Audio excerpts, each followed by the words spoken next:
Hello guys, in today's video I'm gonna show you how to find the order history on your account on Messenger, easy and quick. First click here and now click here. Here as you see we'll find orders, click on it, and now as you see we'll find order history.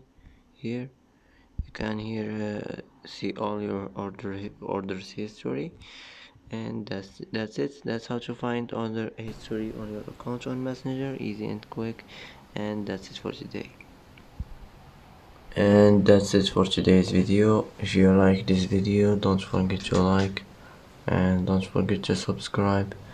I hope this video is helpful for you, and thanks for watching till the end, and see you in the next video.